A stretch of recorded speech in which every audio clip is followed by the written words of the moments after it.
naman akla. Narito tayo ngayon upang matunghayan ang napakainit, nagbabaga at talaga namang usap-usapan at maraming pinaka-inaabangan na issue ni Ate Erica.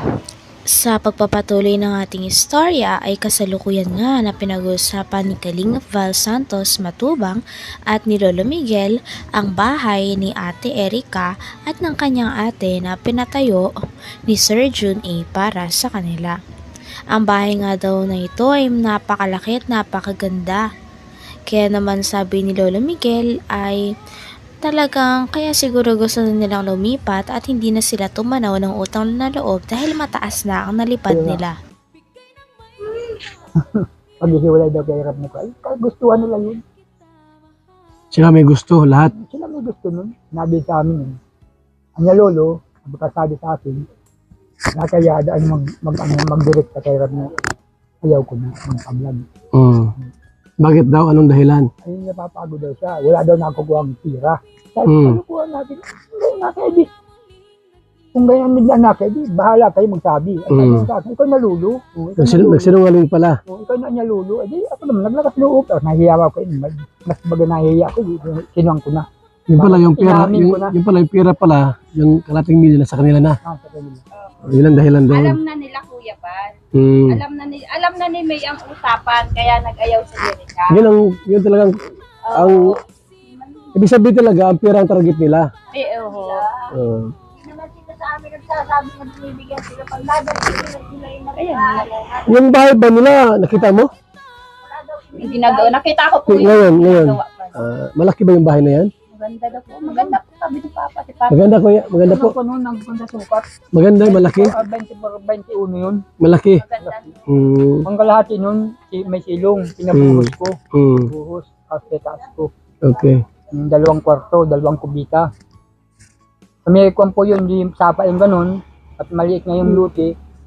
Pinapluring ko po pa ganun, parang balkonahe. Yung bang bahay na yun, kaya nung pira yun? Sabi mo nga po sa matanda. Hindi hindi sa lovers. Hindi po. Hindi po. Sabi nga po nag-aambi na naman eh. Hindi pa kayo. Hindi sa kanila, kay Jun talaga yon. Yun po. Yung tulong na yon. Magkano inabot ng bahay nila? Kung po yun, baka kung mahigit 2 milyon. 2 milyon? Ba malaki-laki no? May silong eh. Ang baka lang eh. Pangilalim ay talagang solid. Yung pira na yun, talagang walang ibang tumulong si Jun lang. Yun lang. Wala doon ang ilabers. Yung mayari na lang, yung yari na yun, nag-aambi yun, ilabi. At kung walang binibigay. Wala naman.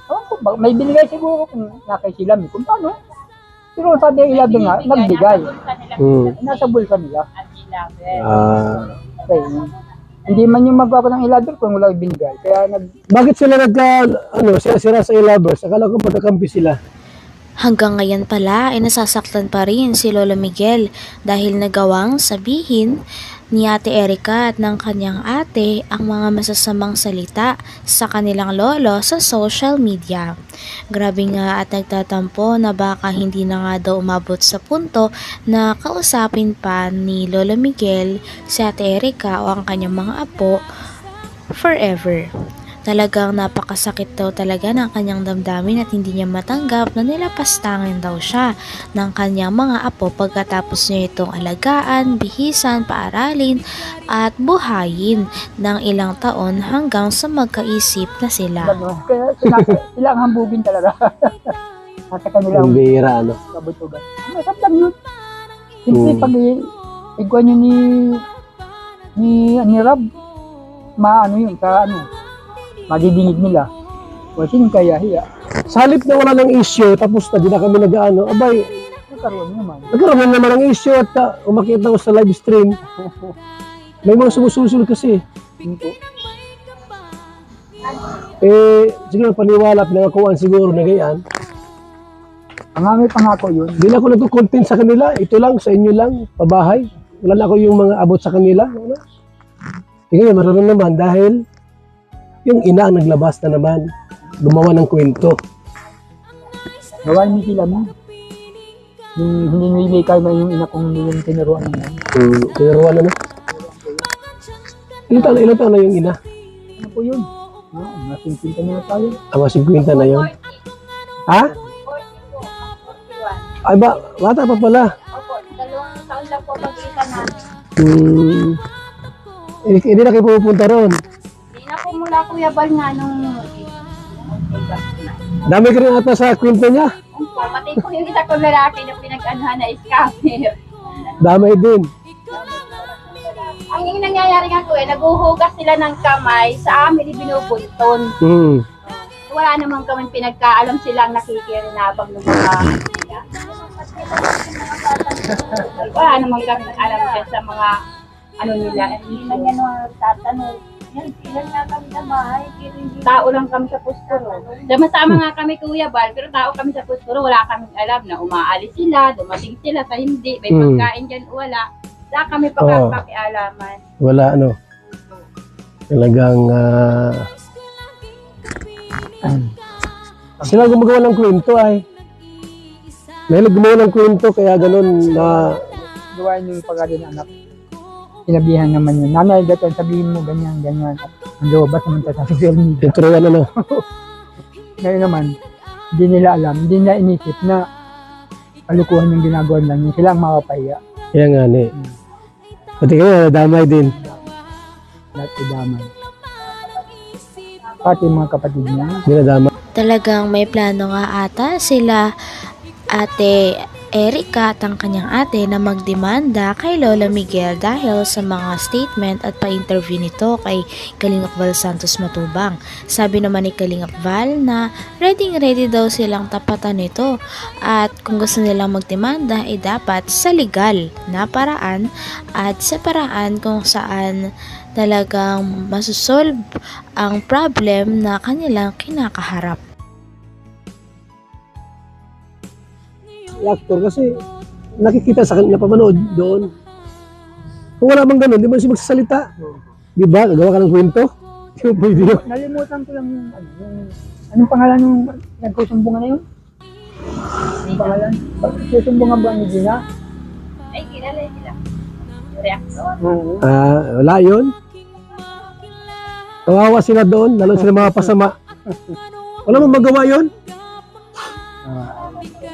Walang magawa sila. Kaya sila lang napapasama din. Kawawa naman silang gano'n at talagang nagpapadala sila sa gano'n ay. Naintindihan niya. Kasamaan yung magagawa nila. Panluluto. Mas ibili din ng pera. Hindi daw ni Tito daw. Bigat. Dapat kung may reklamo sila, idemanda nila. Oo, idemanda nila. Huwag yung kay Tulpo. Anong magawa ni Tulpo dyan? Di ba yan hukum? Bubuklat lang ang... Bakit man yan, sila ang kahiya dyan. Kaya naman nasabi ni Gina yun, yung anak ko, hindi mo binibigyan ng pera natin dyan. Walang alam. Walang alam. Kaya kawawa nga si yung anak mo.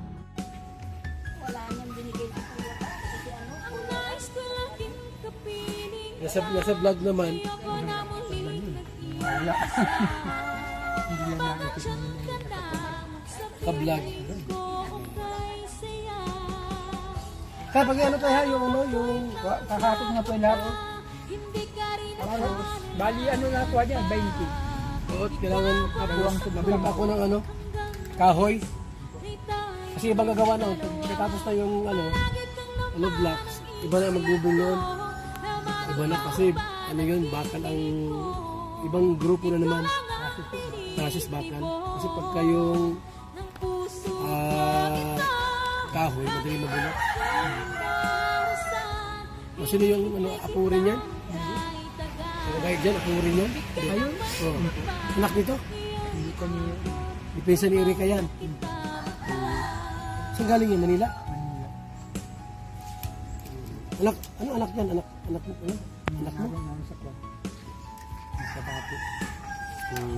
Mas maganda kay Erika. Hanggang dito na lamang muna ang ating napakainit, nagbabaga, pinakainaabangan at usap-usapan na latest issue ni Ate Erica. Maraming salamat sa inyong panonood. Hanggang sa muli. Bye!